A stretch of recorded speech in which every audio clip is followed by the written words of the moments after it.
Ladies and gentlemen, the President of the United States, accompanied by the Vice President of the United States.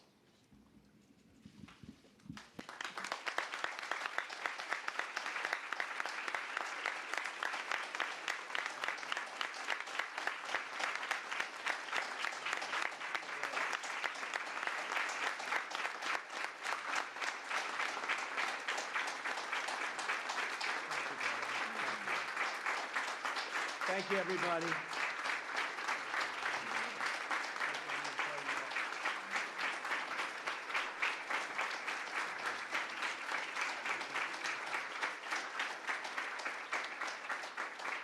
We actually spent some time together, so I didn't mind giving you a second hello. Not at all. We've known each other a long time. We've been friends for a long time, from the beginning of the campaign. And these are special people. Please sit down. Vice President Pence, thank you very much for joining us, Mike. I also want to recognize Acting Director Homan, who's leaving us. He's been truly a star, and he's leaving. He's retiring. But where is Tom? Is he around here someplace? Tom, stand up, Tom. Great guy.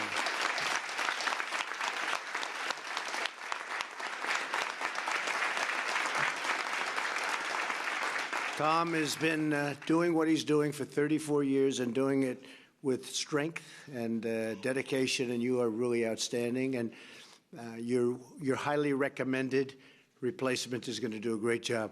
We know him well. He's going to do really great. Thank you, Tom, for those years of service. I also want to thank the incredible ICE officers, Border Patrol agents, and law enforcement officials who join us here today. If you could stand up, please. These people are also special people.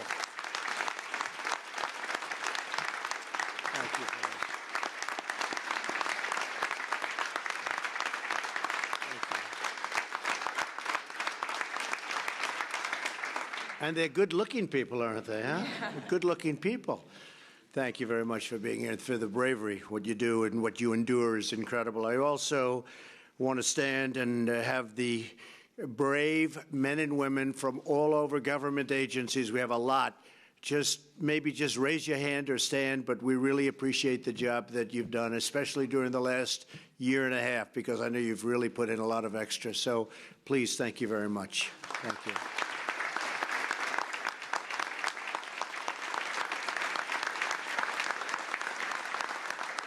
We're gathered today to hear directly from the American victims of illegal immigration. You know, you hear the other side, you never hear this side. You don't know what's going on. These are the American citizens permanently separated from their loved ones. The word permanently being the word that you have to think about, permanently.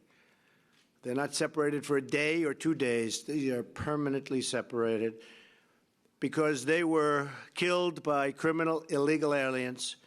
These are the families the media ignores. They don't talk about them. Very unfair. We have to look at everybody, but this is a very unfair situation. And I knew that years ago when we would be together out campaigning. And I said, if this ever happens, we're never forgetting you. You know that, Laura, everybody. Incredible people. And they're dedicated. These are the stories that Democrats and people that are weak on immigration, they don't want to discuss, they don't want to hear, they don't want to see, they don't want to talk about.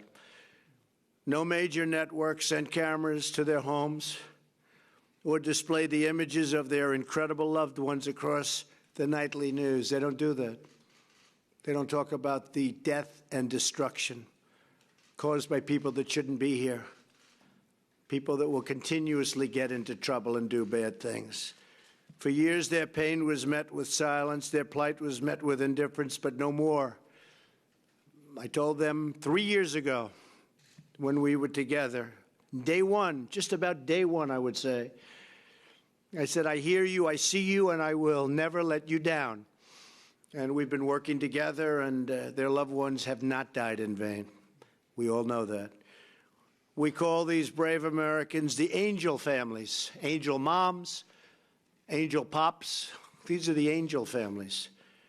Your loss will not have been in vain. We will secure our borders, and we will make sure that they're properly taken care of. Eventually, the word will get out. We've got to have a safe country. We're going to have a safe country. And your loved ones are going to be playing and will continue to play a big part in it. You know that, right? You know that. So here are just a few statistics on the human toll of illegal immigration.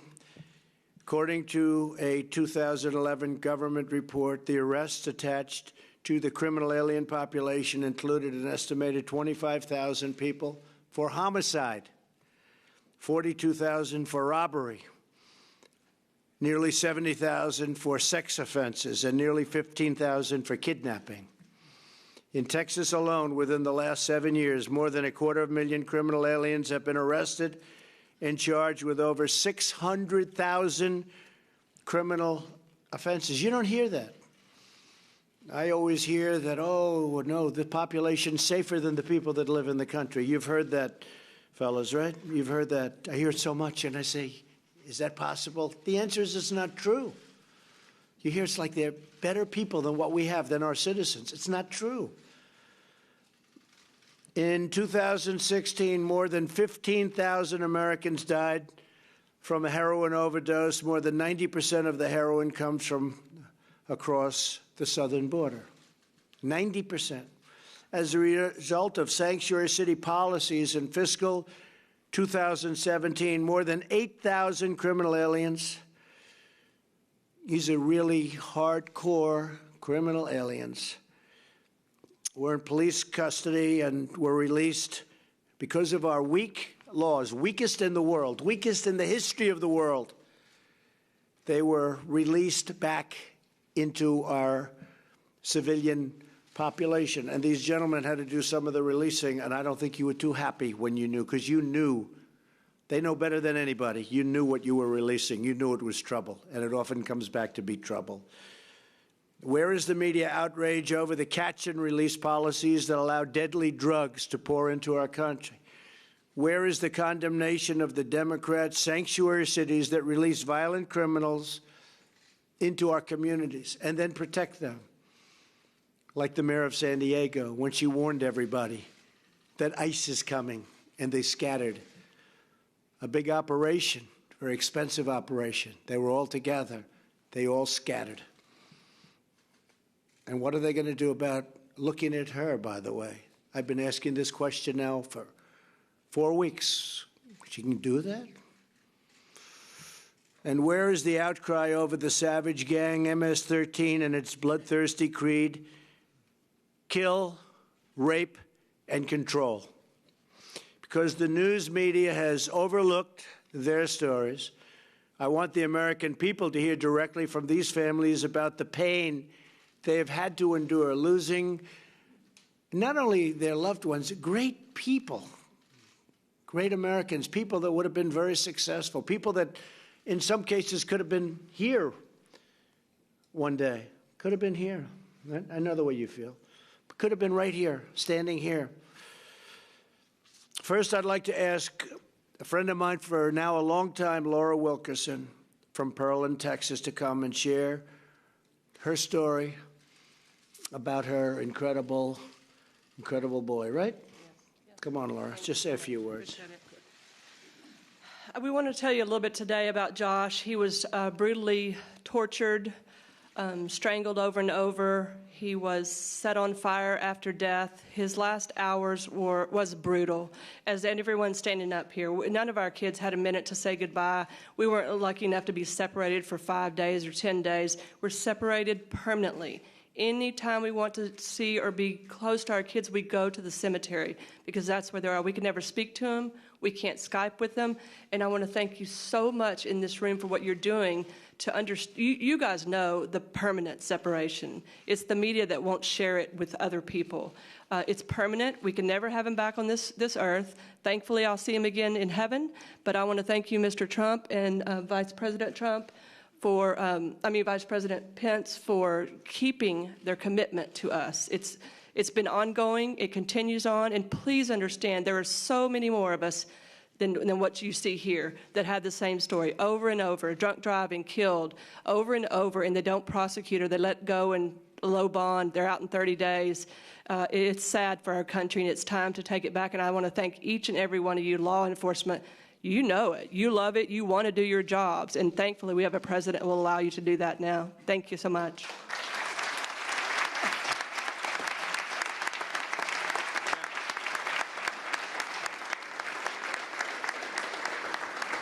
Thank you, Laura.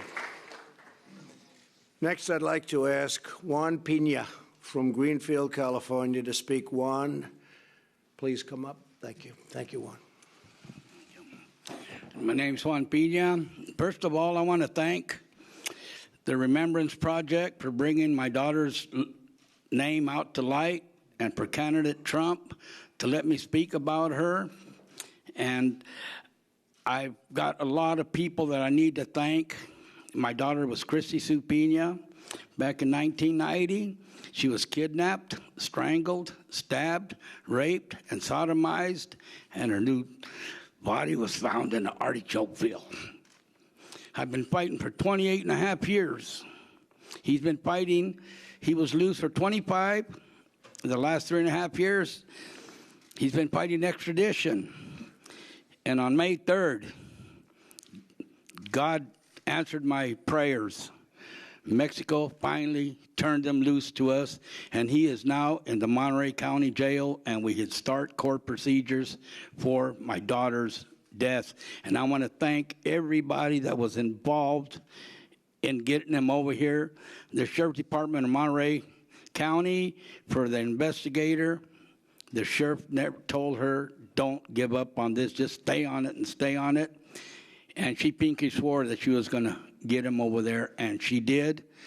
And I just want to thank the president and everybody, and I just hope everybody can get what I just got. And I'm out here speaking for the thousands of victims that we have here in the United States. And I want to thank you all. Thank you.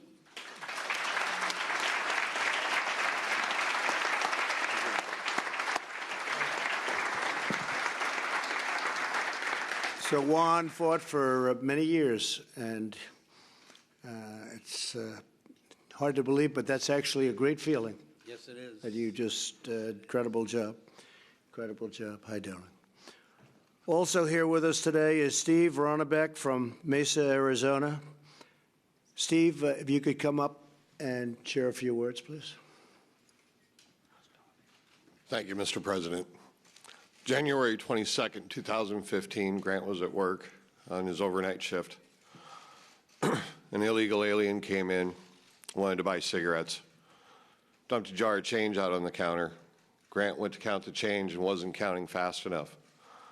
So basically, this man pulled a gun. Grant did everything he was supposed to do and gave him the cigarettes. The man went ahead and executed him and shot him point blank in the face. You know, you don't hear these stories, and some of our media won't talk to you about it. But this is permanent separation. For his birthday, I go to his grave. For Christmas, we set up a Christmas tree on Grant's grave. I received something earlier today from Director Holman as a challenge coin. And I want to thank you for that. To me, this is a sign of integrity. I wish some of our media had the same integrity as our president, our vice president, Director Holman, all of you in law enforcement. I wish some of our media had the same integrity. And I want to thank all of you, especially our law enforcement, for what you do. Mr. President, Mr. Vice President, thank you. The members of Voice, Barbara Gonzalez, John Ferry, Aviac, I want to thank all of them too, because they're helping get the stories out. 63,000 Americans since 9/11 have been killed by illegal aliens. This isn't a problem that's going away. It's getting bigger. Thank you.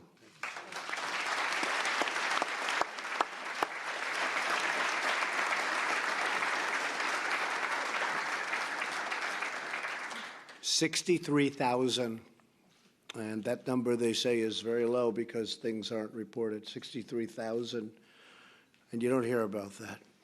Also here with us today is Michelle Root from Modale, Iowa. Great place. Michelle, please come up. Thank you, Mr. President. My daughter, Sarah Root, was killed within 24 hours after graduating with a bachelor's, 4.0 in criminal investigations, out celebrating, stopped at a stoplight and rear-ended by Edwin Mejia going 70-plus miles an hour. He was arrested, but then he paid a $5,000 bail, and now he has fled. Our separation, like everybody has said, is permanent. Sarah never gets to go on to be a wife, a mother, a grandmother, an aunt. My son does not have his only sibling any longer. My life has been devastated. So has my daughter's family and friends. I want to thank President Trump and Vice President Pence, Barbara Gonzalez, John Freary, and Director Holman for all their support. They have never given up on us. AVIAC was a group that we started because we were tired of not having anybody else to go to get information. When Sarah was killed January 31st of 2016, I had nobody, but I was thankful for my politicians in my area. And you know, President Trump was one of the first ones to reach out to my family. And he has been there from the beginning, never left our side. Now we just need to get my daughter's killer found. Again, my separation is permanent. Sarah's never coming home. I never get to take a selfie with her again. I have no more pictures of her. So please, thank you guys for everything. Keep up the great work. Our police officers, our Border Patrol, please continue to fight. Thank you.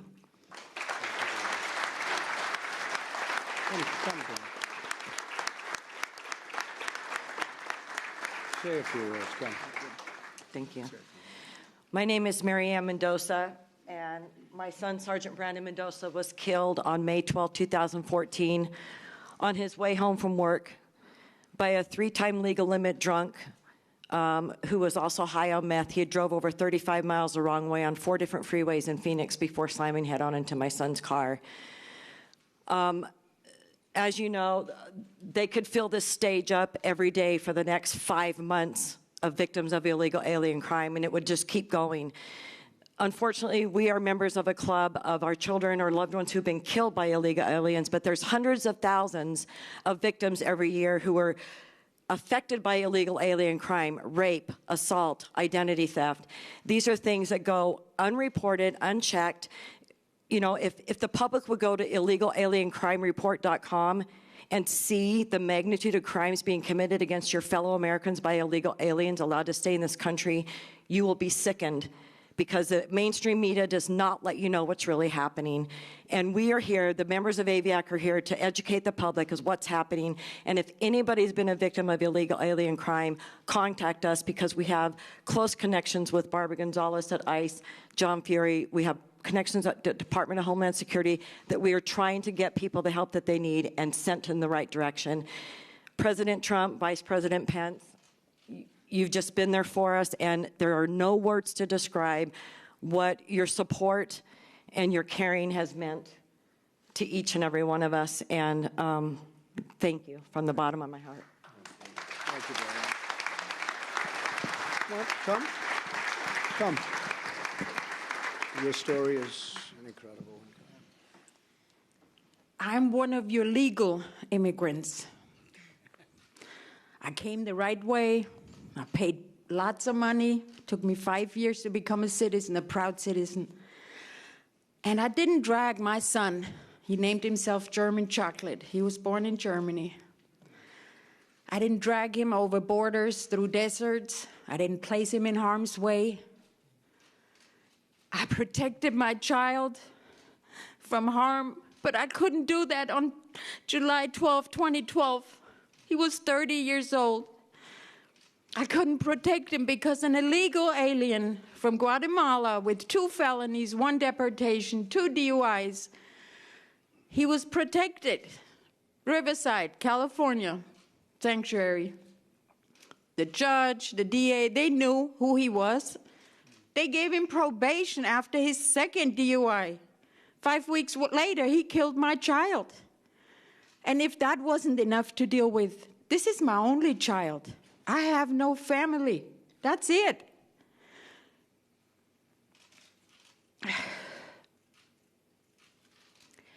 The public needs to know, and they deserve to know, that this could happen to each one of you at any given second. You hug your child, you send them off, no matter what age they are. And then you get that ugly phone call that will forever change your life. And thank God, our president and vice president, Voice, my family of Aviac, they rallied behind us. They were the only ones and gave us a little light. I was going to end my life. I had no purpose.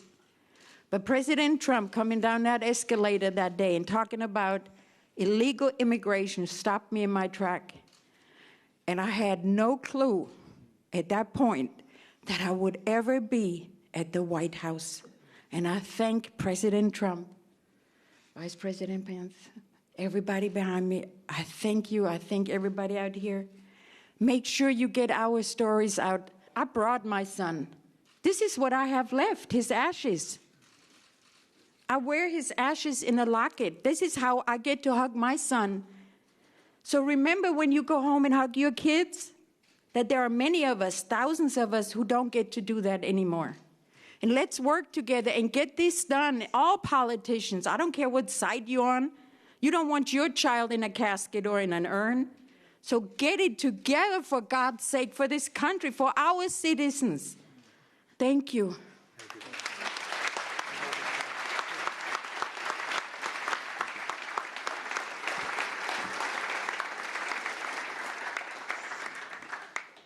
My name is Ray Tranchant, and I retired from the Navy. I flew off of aircraft carriers and had a great Navy career, and then I started my family in the 90s. I had 2 little girls, Tessa and Kelsey, and they had a bigger brother, Dylan. And I raised them, and their mother and her mom is Hispanic, and so Tessa was Hispanic, and they lived near the border as well. Tessa was 16. She was a dreamer, and so was her friend Allie Kuhnhart, 17 years old, 16 years old, both beautiful girls, and they just loved talking about the future. They went to a Wawa in Virginia Beach to get a pack of gum, and they were stopped at a stoplight, and Alfredo Ramos was driving at 70 miles an hour. He was 3 times the legal limit. He had been arrested before for DUI, in which the judge gave him no time or fines. He had a fake ID from Florida bought by the cartels. He had a fake driver's license on his car, and he couldn't speak English. And he needed an interpreter for the last DUI hearing. He was also arrested for drunken public. Bottom line is he came in through Mesa, and he tried to make it, and he was 3 times the legal limit, so the police told me that at that, it's like wearing almost blackout glasses while you're driving. When he hit the girls from behind, it was an explosion. The neighborhood thought a bomb went off. The girls were almost instantaneously dead. They worked on Tessa for a while, and I got to see her in the hospital. Those are the dreamers that the United States should focus on. I can't make an opinion about the young people that are here illegally because their parents brought them. But I can guarantee you the government had nothing to do with that. And everybody wants to blame. But the parents of those children are to blame. And there was a lot of, well, maybe they'll feel sorry for them because they're kids, and maybe if they behave, they'll just magically beat the system. My mom came from Ireland. Took her 10 years to get her citizenship. She had a sponsor. If she got in trouble, not only did she get in trouble, the sponsor was in trouble. I would have been speaking Northern Irish right now if she got out of line. That's the way it was with INS in those days. And Mom loved being an American. I helped her study for exam. So I'm all about legal immigration. But the invaders and people who come over our borders and decide to take the law in their own hands and maybe are supported by a group of people that, for God's sakes, I don't know why they would want to do it. It's evil, it hurts people, and it costs us billions of dollars a year. And they don't seem to want to pay for it. They want us to pay for it, the other taxpayers. I want to thank President Trump because when those kids died, I was a city employee. Of course, I sued the city and the judge and the adjoining city with the judge there. And of course, they're immune. But it didn't make me really friendly with the city. It didn't make me friendly with ICE because basically they claimed they weren't called. The sheriff's department said that we called them, and it was a back and forth. So no one took responsibility. So being in that situation where no one takes responsibility in this government at all means that you're standing in a dark forest at night when it's raining and it's cold and you're lost. Everybody you talk to, yeah, but, he was drunk, and we have a lot of drunks here, and blah, blah. Let me tell you, the guy shouldn't have been there at that time. He shouldn't have been there, and we had many opportunities to get him out. So, what's happening? Our representative is the president and the vice president. They took us in, and we're going to fight this battle, and we're going to win it. And we're going to clean it up, and I'm very proud of that. I'm very proud to be a part of that, and I will support you as law enforcement and my president and vice president as much as they need. I want to thank the Remembrance Project for standing there when I had no one else. And God bless you, and I hope this doesn't happen to you. Thank you, sir.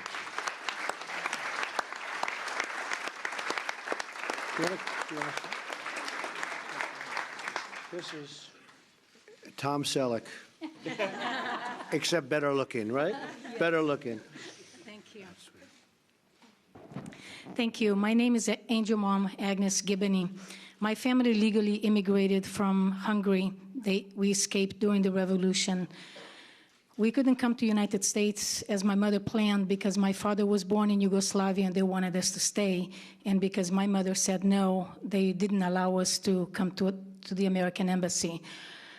We had a choice of South Africa, Austria, or Brazil. We went to Brazil and lived there 13 years trying to legally immigrate to the United States.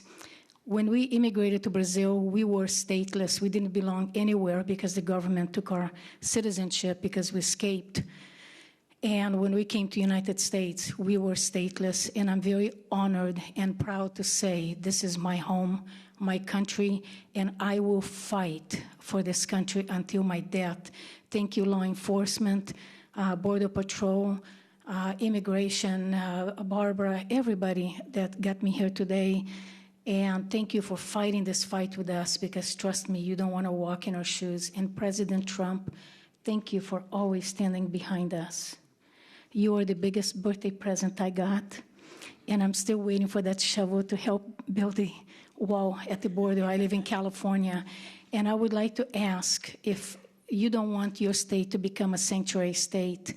So I would like to ask President Trump if you would tweet and endorse us to fightsanctuarystate.com to help us so we're not going to go down, because if California continues in this path, the rest of the country will follow. And I am so proud and honored of you, Mr. President, the integrity and character that you have shown us. Pulling the daggers out of your back every day hasn't been fair, but I want you to know that I'm very honored to call you my president.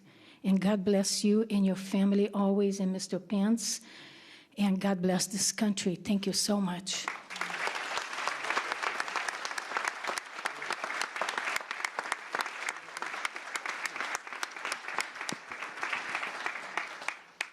Thank you. Thank you, Mr. President.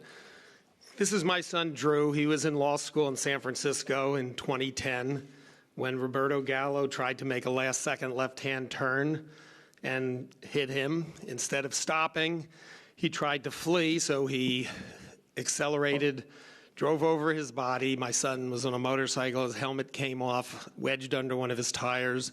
He backed up, driving over him a second time, and then trying to get away, went forward.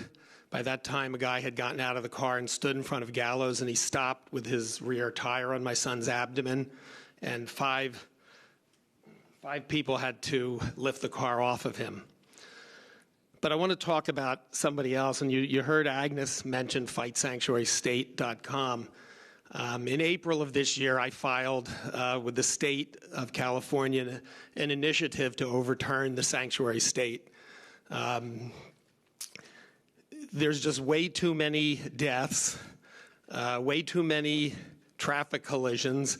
I should just add on an aside, you know, we gave out driver's licenses in 2015, and in 2 years, the first 2 years of that, traffic fatalities on what was supposed to be safer roads have gone up 19%, hit and runs have gone up 26%. Yet they're still telling people the roads are safer because of that. But there's so many other, and somebody who's not here, a woman named Veronica Cabrera Ramirez. To give you an example of what happens with Sanctuary, she was a domestic violence victim, called the Santa Rosa police. They arrested the perpetrator. He had been deported previously. ICE filed a detainer. And then the day that they decided to release him, instead of calling ICE and giving ICE a chance to show up, they were an hour and a half away. They gave him 16 minutes to show up, and they released him. And 16 days later, he murdered Ms. Ramirez. And according to Kevin De Leon, who was the author of the Sanctuary Bill, that makes the state safer if you keep the federal police, federal law enforcement over here, and you keep the state law enforcement here. That makes the state safer. That's absurd. It's outrageous, and something has to be done. And I hope that, as Agnes said, if we don't kill this in California, it will spread, and I know it already is in some places. It's a death sentence for American law-abiding citizens. Anyway, I'd like to thank the President and the Vice President, everybody else who's here. Director Homan, thank you so much. You've become a credible friend. John Feary, Barbara Gonzalez, and my new friend today, Kristen Nielsen. Anyway, thank you all very much, particularly law enforcement.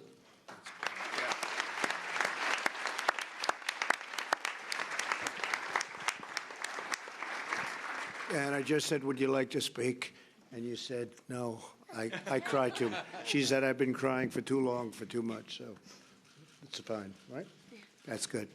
Well, I just want to thank everybody for being here. I know these families. I know many more families that have gone through the same thing.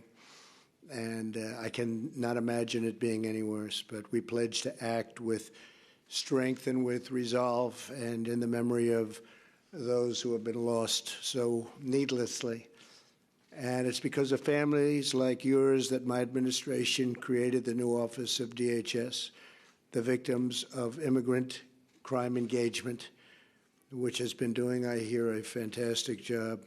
They call it Voice, so that your voices can be heard. Today we have released the first Voice report within the first months of Voice.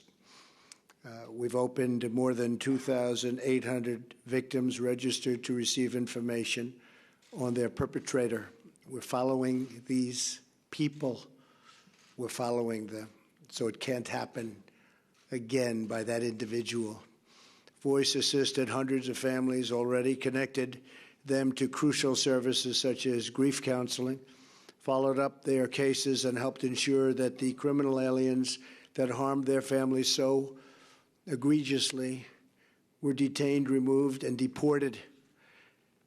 Our first duty and our highest loyalty is to the citizens of the United States. We want safety in our country. We want border security. We don't want people in our country that don't go through a process. We want people in our country based on merit, not based on a draw, where other countries put their absolute worst in a bin and they start drawing people. Where you think they're going to put their good ones, they don't put their good ones, they put their bad ones. And then when they commit crimes, we're so surprised. We'll not rest until our border is secure, our citizens are safe, and we finally end the immigration crisis once and for all. We want safety in our country. We want strong borders. We want people to come in, but we want them to come in the proper way. So thank you all for being here. These are incredible families, incredible people. Your loved ones have not died in vain. Much of what we're doing today is because of what you've had to endure. And we just thank you all very much for being here. And God bless you all. Thank you. Thank you. Thank you very much. Thank you.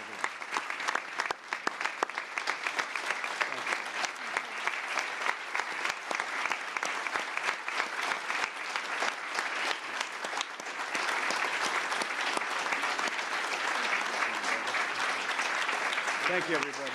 Thank you. Thank you.